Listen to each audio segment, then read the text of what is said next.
What's up, black and white sports fans? John Matrix here, and I am back with another video. All right, we have the NFL top 100 list of the quarterbacks. They picked 10 players that were quarterbacks out of 22 that were finalists, and we have the list. The list came out to be Brady, Montana, Peyton Manning, Otto Graham, John Elway, Sammy Baugh, Brett Favre, Johnny Unitas, Dan Marino, and Roger Staubach. And I was pretty much right on. I got 8 out of the 10 players correct. I thought that Bart Starr and Terry Bradshaw would make it, but I was wrong. It was Marino and Staubach that actually made it.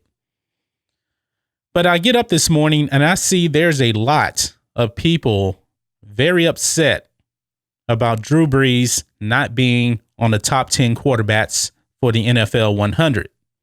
I know a lot of them are Saints fans, and trust me, I lived in Louisiana. I'm a Cowboys fan. I lived in Louisiana, and Saints fans are very, very passionate fans. Probably one of the most passionate fan bases out there in the NFL. And they were really, really upset that Drew Brees did not make the list. I wasn't surprised that he didn't make the list. I wasn't anticipating him making the list. Or Aaron Rodgers. Aaron Rodgers didn't make it either. But I think people get caught up in the fancy numbers today. I mean, the numbers today are off the chart. It really is. I mean, he has the most passing yards of all time, and he has the most touchdown passes of all time. But the thing is, Drew Brees wasn't even considered the best quarterback in his own generation. Actually, really, he's a distant third to Brady and Peyton Manning, the two guys that actually made the list. And Drew Brees has no MVPs, none, zero, zilch. Even though I think in 2009, he should have got the MVP, but they gave it to Peyton Manning, but I digress. He's all-time great, but who are you really going to take off of this list? Think of this. The people that made this list, they are historians of the game. And now, I was watching Sports Wars, and Ryan from RK Outpost was on there. I like the guy, cool guy. He didn't even know who Sammy Baugh was. He couldn't even pronounce his name. So I think this is kind of the people that are kind of outraged about Drew Brees. Sammy Baugh was a 2-time player of the year, which is the equivalent of MVP. And he was a 2-time champion, and he made 7 first-team All-Pros. That resume by itself is better than Drew Brees. It just is. Roger Staubach, to me, is a better quarterback than Drew Brees. Staubach only played 10 years, but he went to 4 Super Bowls, and he won 2 of them.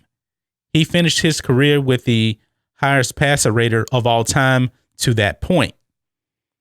And I think that people really look at the quarterback numbers of today thinking that, oh, those guys in the past, they weren't nearly as good. Actually, rule changes were different. The game was a bit different. And they're trying to accumulate 100 years of quarterbacks and narrowed it down to 10. You have to think of this objectively. You just do. Now, I will say this.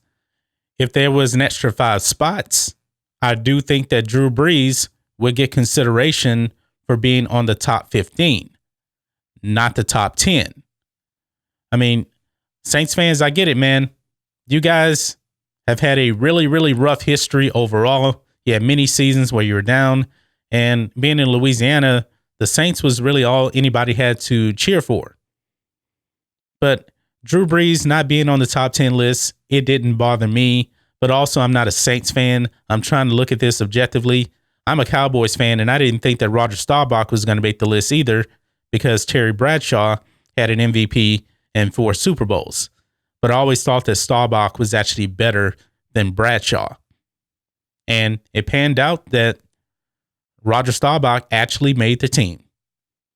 But that's just my thoughts on this. What do you guys think of this? Do you think it's outrageous that Drew Brees did not make the NFL 100 top 10 quarterbacks of all time? I think it's just right. I don't think he should have been on the list. Maybe I'm in the minority, but let me know what you guys think. Make sure you subscribe to Black and White Sports, and we'll catch you next time.